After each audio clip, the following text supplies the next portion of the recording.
कथा पढ़ते हैं। थे कैकेयी के कहने पर राम को खोजते हुए आए और वहाँ नदी तक पहुँच गए।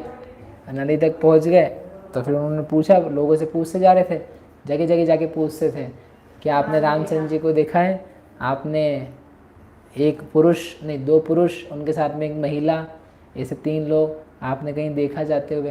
वो जो कहते थे उसको बड़े ध्यान से सुनता था, मतलब उसके लिए बहुत महत्वपूर्ण इन्फॉर्मेशन थी कि हमारे राम जी हमको वापस लेके आना है, हम खुद ही परेशान हो रहे हैं। अच्छे हम चारों भाई रहते थे, कहाँ हम अकेले रह गए? तो पूछता पूछता नदी किनारे तक पहुँच गया। नदी थी, उसके पार जाना था। सैकड़ों लोगों के लेकर के आया था, पैदल जाएंगे तो कब जाएंगे? तो फटाफट लकड़ियों के गट्ठर लगा लगा लगा करके पुल जैसा बना दिया, और पुल बना करके जितने उसके सैकड़ों लोग थे सेना के साथ में, वो सब पुल बना करके आगे चले गए। जो काम वो मतलब काम क्या, वो तो धीरे धीरे चल करके गए थे, लेकिन अभी इतने सारे लोग कैसे जाएंगे, और जाएंगे टाइम लगेगा।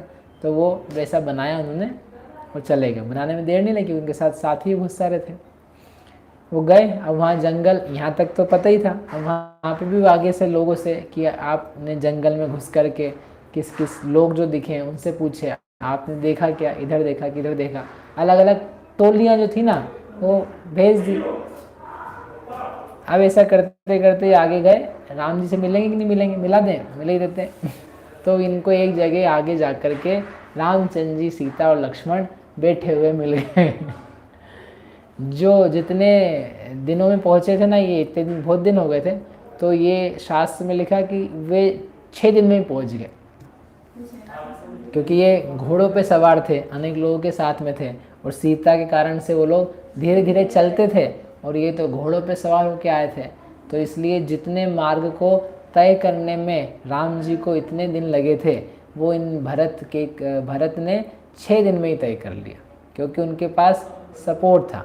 जितने कर्मों को अज्ञानी बहुत दिनों में क्षपित करता है, ज्ञानी उसको क्षण भर में उच्छ्वास मात्र से क्षय कर देता है, क्योंकि उसके पास सपोर्ट होता है निज आत्मा के बल का, गुप्तियों का, तो उससे जल्दी कर्म क्षय होते हैं। और जो धीरे धीरे धीरे चलता रहता है पुण्य मोह मिथ्यात्व भाव के राग के साथ में, तो उसके कर्म क्षय नहीं होते हैं। तो ऐसे वो गया, उन्होंने उनके चरण पकड़े, अरे महाराज कृपा आपकी, आप मिल गए हमको, आप क्यों ऐसी चेष्टा कर रहे हो? आपसे निवेदन है, आप चलो। घर में सब आपकी माताएं हैं, वो माताएं रो रो करके बेहाल हैं, और कैकेयी माता ने हमको कहा है कि आपको ले करके आ जाएं, उनके कारण से ये सब हुआ था। आप तो प्लीज़ अपना मानस बना करके वापस चलो। कहाँ ये सीता हमारी माता भाभी जो हैं ये ऐसे जंगल में घूमेंगी, हमारे बड़े भैया लक्ष्मण, तो आप ऐसा जो आपका अभिप्राय है वो आप छोड़ दो, आप प्लीज़ चलो वापस।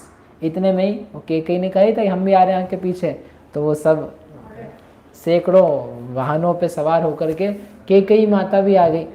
वो माता आते से, अरे मेरे पुत्र, प्रेम तो उनको भी था, उनको देखते से ही वो कैकेयी रूपी जो नदी थी वो फूट पड़ी, मतलब आंसू आंसू उसके बहने लगे। अरे रे रे, हम तुमको इतने दिनों से देखा नहीं, आओ मेरे गले लग जाओ। उनको गले लगाया, बैठे उनके पास, और बोले मैं क्षमा मांगती हूँ तुमसे, आप दोनों से, कि मेरे कारण ये सब ऐसा हुआ। मैं कितनी अभागी और पापी हूँ, मेरी वैसी बुद्धि चली कि जिसके कारण से मैंने ऐसा किया। कोई और भी उपाय किया जा सकता होगा, लेकिन इसको बोलते हैं भाग्य, कि जो होने लायक है वो उस रूप ही हो पाता है, अन्यथा होने की उसकी सामर्थ्य नहीं होती। बुद्धियाँ भी वैसी चलती है फिर। नहीं तो ऐसा भी हो सकता था, इनको युवराज बना दो, इनको बोल दो कि अभी नहीं जाएं, इनसे वर मांग लो। वर ये हमारा कि इनको बोल दो कि ये नहीं जाना है इनको, तो आपका वचन ये बना रहे कि ये हमारे पास रहे, ये 10 साल बाद जाए, 5 साल बाद, जो भी है। तो मतलब वो भी कुछ ट्राई किया जा सकता था, लेकिन भाग्य का लिखा और होनी को क्या कहते हैं, कौन टाल सकता है? तो कैकेयी बोली कि मैं बहुत पापिनी हूँ, मैंने आपको आपकी माताओं से अलग कर दिया, मैंने मेरा सुख तो देखा लेकिन उनका नहीं देख पाया। तुम्हारी जो माताएं हैं, मैं रो रो करके बहुत उनकी आंखें धंस चुकी है, बहुत क्रुश हो चुकी है। आप लोग के विरह में तो वो मरण को ही प्राप्त हो जाएगी, इसलिए मुझसे देखा नहीं जा रहा है। मैं क्षमा मांगती हूँ, आप चलो प्लीज़, आप राज्य करो, आप सब मिल करके राज्य करो। ये जो लक्ष्मण है या आप राजा हो, आप राजगद्दी पर बैठना, लक्ष्मण आपका मंत्री बन जाएगा और शत्रुघ्न और भरत हैं आपके चमर ढोरेंगे, एक छत्र लेके खड़े रहेंगे। ये तो आपके सब कहने के हैं, इसलिए आपके बिना वो पूरा नगर सूना है। सब लोगों के चेहरे पे उदासी है, वो सारे उत्सव आमोद प्रमोद नष्ट हो चुके हैं। जैसे शुद्धता के अभाव में कोई आनंद नहीं होता, वैसे आपके अभाव में वो अयोध्या पूरी की पूरी जीरो है। मूल गुणों के बिना जैसे जीवन शोभित नहीं होता है, पद शोभित नहीं होता है, वैसे आप मूल के बिना वहाँ पर कोई भी काम शोभा को प्राप्त नहीं हो रहा। सब उदास है, सबके चेहरे पर उदास, खिन्न है। ये सब उसने बहुत रिक्वेस्ट उनको करी। तो रामचंद्र जी ने कहा, अरे माता, आप ऐसा क्यों कह रही हैं? क्या आप ये नहीं जानती हैं कि क्षत्रियों का धर्म क्या है? जो हमने कार्य स्वीकृत कर लिया है, क्या उससे विमुख हुआ जा सकता है? जो एक बार निश्चय कर चुके हैं वो तो अब किया ही जाएगा। जो बात बोली जा चुकी है, जो वचन दिया जा चुका है, तो उस कार्य को करने में है पीछे नहीं हट सकते हैं। ये क्षत्रिय धर्म है, ये राजधर्म भी है। और फिर पिता की कीर्ति मलिन ना हो जाए, इस बात को ध्यान में आपको हमको सबको रखना चाहिए।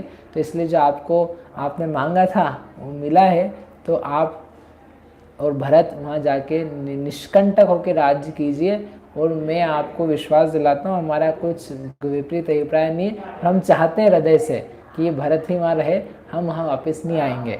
और आपको ठीक लगे तो उन्होंने फिर से वहाँ पर भरत का क्या किया, राज्याभिषेक किया, कि वापस जितने लोग थे उन सबके सामने कि भाई ये भरत ही आपके राजा हैं, यही अयोध्या का देखने वाले हैं, किसी को दुखी होने की आवश्यकता नहीं है, और ये बहुत कुशल हैं, हमारे समान हैं। इसलिए उसका राज्याभिषेक किया एक बार फिर से वही जंगल में। उन्होंने कहा कि आप जाइए, हम नहीं आएंगे। पिताजी के अभिप्राय को, पिताजी को हमने वचन दिया है, उनकी बात को पूरा करना है। और फिर जो बात हो चुकी वो नक्की हो चुकी, तो हम लौट करके अब रास्ते से नहीं जाएंगे, अब हम जाएंगे। मतलब ये 12 साल के वनवास नहीं है, ये हमेशा का है। और वो वनवास है ना, कई जगह खोजने जा रहे हैं कि अब कई जगह जो अयोध्या की सीमाएं हैं, अयोध्या की सीमा यानी उनके राज्य की सीमाओं से बाहर होकर के अपना कुछ नगर बसाएंगे, गांव बसाएंगे, कुछ जंगल में जो भी होगा। कोई श्राप नहीं दिया था, ना केकई ने चाल चली थी। केकई का हृदय अलग भाव का था, तो उसने भी सुना और समझ गए कि वो ये वापस तो आने वाले नहीं है। तो शांति से मिल करके दुखी होते हुए वापस से घर आ गया। और रामचंद्र जी फिर अपने आगे बढ़ने लगे। अब जो लोग थे वो लोग तो वैसे जो पहले थे अलग वैरागी हो चुके थे, उन्होंने भी समझ लिया कि ये वास्तव में अलग ही रहेंगे, ये वापस आने वाले नहीं हैं, इसलिए इनकी गति जाने दो, अपन अपने नगर में जाते। इस प्रकार से वो राम लक्ष्मण का मिलन होने पर भी कुछ उनके काम नहीं आए। अब भरत आ गए, नगर में आ गए। अब बोला मैं क्या करूं, ये बड़ा गलत हो रहा है, मैं बड़ा अभागा हूँ। उसको वैराग्य बना रहता था, उसके पूर्व भाव से ही वैराग्य के भाव थे। पूर्व भाव में भी दीक्षा नहीं ले पाया, जब उसके पूर्व भाव की कथा आएगी तब देखेंगे। तो उसने कहा रहे कैसा मैं अभागा हूँ, मैं सब समझ रहा हूँ संसार कैसा है, फिर भी मैं छूट नहीं पा रहा हूँ। ये स्त्रियों का संपर्क किस प्रकार का है, कष्ट देने वाला, जलाता है, फिर भी मैं इसे छूट नहीं पा रहा हूँ। ये राज्य की लक्ष्मी है, वैभव है, भोग है, ये सब सर्प के समान है, इसका कौन स्वामी हो सकता है। मैं देख रहा हूँ फिर भी कुछ कर नहीं पा रहा हूँ। ये जीवन कब तक बना रहेगा, देह कब छूट जाएगी, कोई जवानी में मर जाता है, कोई बुढ़ापे में मरता है, फिर भी भोगों को छोड़ने के लिए, शरीर राज्य को छोड़ने के लिए मैं समर्थ नहीं हो पा रहा हूँ। पिता के वचन का मुझे पालन करना पड़ रहा है, ये बड़ा मेरा भाग्य अच्छा नहीं है। ऐसा निरंतर ग्लानि उद्वेग से भरा रहता था, क्या करूं, क्या करूं, क्या नहीं करूं, कैसे छोड़ूं, कैसे राजमहल छोड़ दूं। मतलब उसको मन नहीं लगता था। उसने एक निश्चय किया, जय श्री रामचंद्र जी का दर्शन करूंगा फिर से। उसको ये भाषा थी कि वो फिर से लौट आएंगे। जय श्री रामचंद्र जी को देखूंगा उसी दिन दीक्षा ले लूँ, इसके बाद अब और नहीं रह सकता। क्योंकि पिताजी ने कहा था भाई पालन करना, मेरे वचन को पालन करना, तो कर दिया मैंने पालन। कितनी बार पालन कर, जिंदगी भर से ना पालन करूँगा, हो गया पालन। उनकी वचन की बात भी रह गई। तो जैसे ही अब रामचंद्र जी मुझे दिखाई देंगे जिस भी प्रकार से, तो उसी दिन मैं क्या ले लूँगा, दीक्षा ले लूँगा, ऐसा उसने निश्चय कर, नियम हमेशा का ऐसा नियम लेकर के रह रहा था। ऐसे में ही वह मन को शांत करने के लिए भगवान के मंदिर जाता है, जिनालय जाता है, अरनाथ भगवान का जिनालय। उस जिनालय में जाकर के शांति से पूजन भक्ति अर्चना करता है, उसका मन शांत होता है। और वहीं पर उनको एक मुनिराज मिलते हैं, मुनिराज का संघ वहाँ आया हुआ होता है, तो उनके पास बैठता है, उनसे आशीर्वाद लेता है और उनसे अपनी व्यथा कहता है, ऐसी ऐसी स्थिति। हमने ऐसा नियम भी लिया है। अब ऐसा जब नियम लिया है तो मुनिराज उसको क्या कहते हैं, कुछ उपदेश देते हैं उसको। वो जो उपदेश देते हैं वो अपन कल देखेंगे। मुनिराज के पास में भरत बैठे हैं और बाकी सब जगह अब कोलाहल जगत का जो था वो शांत हो चुका है। सबके मन में स्थित हो चुकी बात कि अब राम पुनः लौट करके आने वाले नहीं है। जो कुछ हमारे राजा हैं ये भरत हैं, और भरत भी अच्छे राजा हैं। भरत ने ही पूरा जो राज्य सीमा है उसको अच्छी तरीके से पालन किया हुआ है। ऐसा अयोध्या का राज्य सुचारू रूप से चलने लगा। मिथ्यात्म नाश वेको, ज्ञान के प्रकाश वेको, आपा पर भास वेको, भानु सी बखानी है। छहो द्रव्य जान वेको, बंध विधि भान वेको, सपर पिछान वेको, परम प्रमाणी है।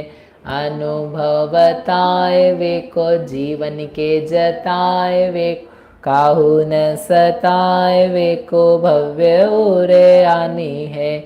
जहाँ तहाँ तार वेको, पार के उतार वेको, सुख विस्तार वेको, यही जिनवाणी है। हे जिनवाणी भारती, तो ही जपो दिन रैन, जो तेरा शरणागत है सो पावे सुख चैन। जावाणी के ज्ञान ते सूझे लोकालोक, सो वाणी मस्तक नभो सदा दे तो।